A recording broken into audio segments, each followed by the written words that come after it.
Emilio. Sean todos bienvenidos a mi podcast Catholic al Rescate. El día de hoy, como ya están acostumbrados, les tengo un invitado muy especial. Este es Teodoro Enrique Ortega de Casa. Muchas gracias por invitarme a tu programa, la verdad, este programa es fascinante. Cada vez que vengo me ilumino de sabiduría. Un oasis de sabiduría se crea con nuestros La conversatorios. verdad que sí. Bueno, el día de hoy, más que el día de hoy, vamos a hacer ver en retrospectiva. Hemos tratado sobre el Papa Francisco, sobre San Francisco de Asís, sobre la pornografía, sobre María Teresa. María Teresa de Calcuta. Hemos tratado varios temas. El día de hoy hay un personaje muy importante y este es San Agustín. San Agustín, ¿Te suena? obviamente, es una de las personas más importantes en el mundo del cristianismo, la filosofía, la teología.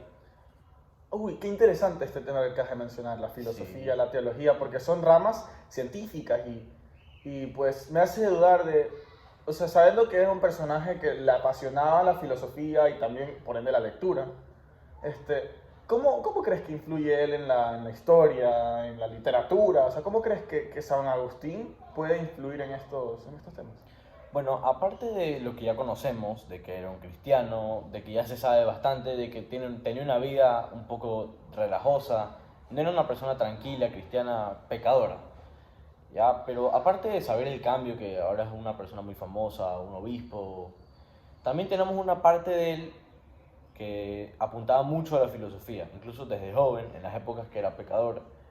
Según tengo entendido, él era parcialmente filósofo y siempre se hacía preguntas sobre la existencia de la humanidad, sobre la existencia de nosotros, del mundo y sobre la teología también.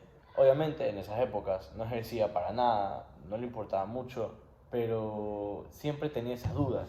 Y esas dudas hasta hoy en día las podemos tener transcritas. Bueno, después hablaremos del libro, me imagino, de las Confesiones, un libro muy importante de él. Pero en libros como ese y algunos más podemos ver registros de todo lo que él aportó. Hasta hoy en día hay cosas filosóficas y teólogas, que se usan hasta hoy en día. Wow, acabas de expresarte de una manera muy profunda acerca de una pregunta tan sencilla que yo te hice. Y bueno, ahora que empezaste a hablar algo sobre preguntas, se me vino una duda a la cabeza que yo no he investigado, no estoy informado. ¿Tú sabes por si acaso cuáles son los padres de San Agustín? Porque habían leído que eran importantes, pero no sé quiénes son y qué hicieron. Sí, mira, a ver, los padres ocuparon un rol crucial en su conversión, sobre todo su madre. Y ya te voy a explicar por qué. Su padre se llamaba Patricio y era un, digamos, funcionario, un trabajador dentro del imperio. Digamos, de él no se habla tanto como de la madre, Santa Mónica. Es como con Jesús. Claro, por más que probablemente se haya tenido un rol, le haya inculcado ciertos valores que tal vez no se noten al inicio de su vida, cuando lleva, digamos, como tú dices, una vida de pecador, que siempre se peca, pero digamos, en esa época pecaba muchísimo más. Pero bueno, o bueno, con cosas más graves, por así decirlo. La importancia radica pues, generalmente en su madre, Santa Mónica. Era una persona que tenía una fe muy profunda y que constantemente rezaba por el bien y el alma de su hijo, porque quería verlo de nuevo en buenos pasos. Entonces sus padres, bueno, su madre más que nada, porque es lo que te puedo asegurar, era una persona muy concentrada en que su hijo siguiera buenos caminos. Y esa es realmente la gran importancia que tienen, que tienen los padres. Pero bueno, ahora que yo te Muy dije esto, interesante, ¿eh? ahora que yo te dije esto, me acuerdo que tú me dijiste que hablaremos de las confesiones. Claro, el libro. Sí, ¿me puedes explicar un poco sobre las confesiones y qué importancia tienen? Bueno, las confesiones, yo las leí. Era especialmente, mejor dicho, una autobiografía de San Agustín. Y la relevancia que tiene es que fue una de las primeras, no, si no la primera, autobiografía jamás hecha en el occidente por esa época. Entonces, obviamente, fue usada como base para muchos otros cristianos, para muchos otros escritores, como base de información, por decirlo así. En ese libro, él relató sus 40 primeros años de vida, lo cual es extraño y no se sabe por qué no se escribió. Vivió, si no mal recuerdo, hasta los 76. Y durante ese lapso de 36 años pasaron cosas importantes, pero no están relatadas en el libro. Y una cosa, o sea, ¿tú crees que esto entonces sí influyó, digamos, en la literatura? Porque inspiró nuevos, o sea, volviendo al inicio del tema, influye en la literatura de esta forma. Claro, porque ahí vemos cosas que, bueno, como dije, fue la primera autobiografía, eran temas que no se habían visto antes, eran temas importantes y cosas que no se habían visto. Bueno, y ahora que mencionamos un me puse a pensar en el cambio, como hablé en la primera pregunta que me hiciste. Me puse a pensar sobre el verdadero cambio que él tuvo de su vida hedonista, un poco olvidada, casi que, a su cambio a una vida que buscaba el verdadero placer, no el placer sexual o alcohol y cosas así. O sea, el cambio del hedonismo Sí. a la vida, digamos, en busca de la felicidad Cristiano, real. sí. Muy bien, lo que se sabe de él es que era una persona apasionada de la filosofía, ¿verdad? Claro, Eso ya lo hablamos desde y todo. Y entonces, digamos, desde el punto de vista filosófico, lo lógico es vivir el bien, obrar el bien. Y San Agustín era una persona evidentemente inteligente y conocía el bien. De esto se cree también que tuvo una gran influencia su madre, porque no solamente por él estudiar el bien va a hacerlo, necesita un impulso, y ese impulso fue su madre. Él se sentía vacío, y él mismo lo dice.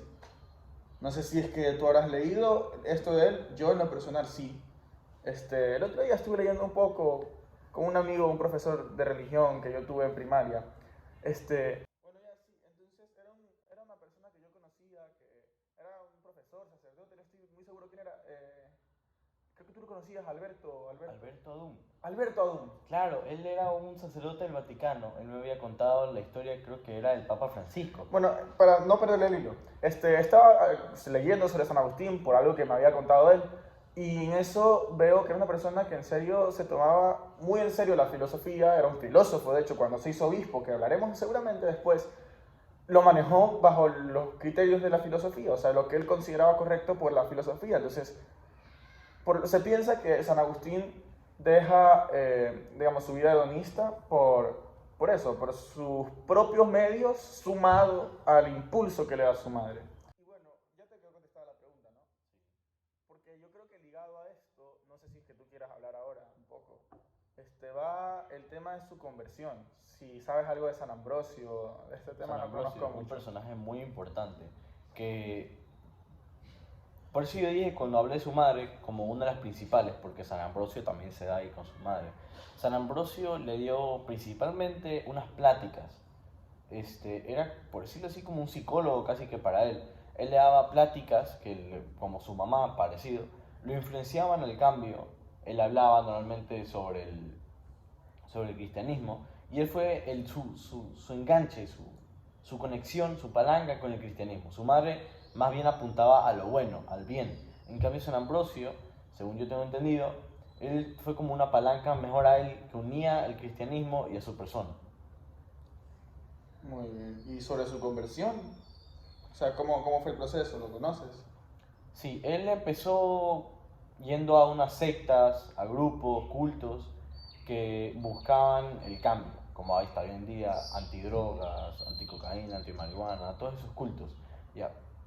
Por ejemplo, Alcohólicos Anónimos o cosas así. Él fue unos cultos parecidos a esos ahí, pero en busca de cambio completo de la vida, del cristianismo especialmente.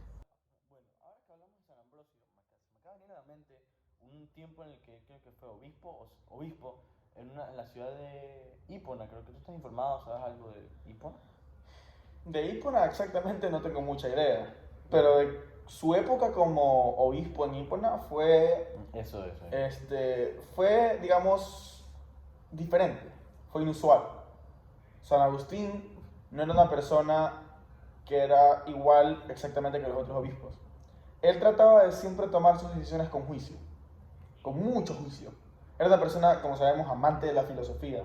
Entonces todas sus decisiones eran extremadamente lógicas, extremadamente meditadas. Siempre se tomaba el tiempo de saber si lo que estaba haciendo estaba bien o mal. Y siempre quería hacerlo bien. Entonces lo distinguió, eso lo distingue. Eso lo hace diferente. Él fue durante el Imperio Romano. Entonces sabemos que fue hace bastantes años. Y era inusual ese tipo de comportamientos, tan lógicos, lo siento por redundar, pero es diferente. Es que hay que remarcarlo. Pero bueno, eso realmente es yo creo que lo que más se destaca de él como obispo. Bueno, yo creo que esto es lo que lo distingue realmente y es en una época en la que la gente es más bárbara, más atrevida, más... Ignorante. Ya, ignorante, sí, pero son miles de años ya. Entonces, la verdad es que me parece digno de admirar San Agustín. Digno de admirar, como cualquier personaje que hayamos visto en este podcast, digno de admirar.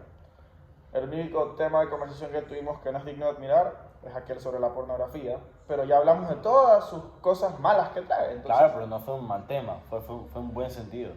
claro, pero yo creo que San Agustín es una de esas personas que realmente destacó en la iglesia, por eso lo recordamos tanto. Claro. Y creo que hoy día nos damos cuenta, hay que conmemorarlo con conversaciones, con todo lo que podamos. Bueno, Enrique, fue un gusto tenerte, Dom. Igualmente, caballero, pa. Y bueno, nos veremos próximamente en Catholic al Rescate. ¿Por?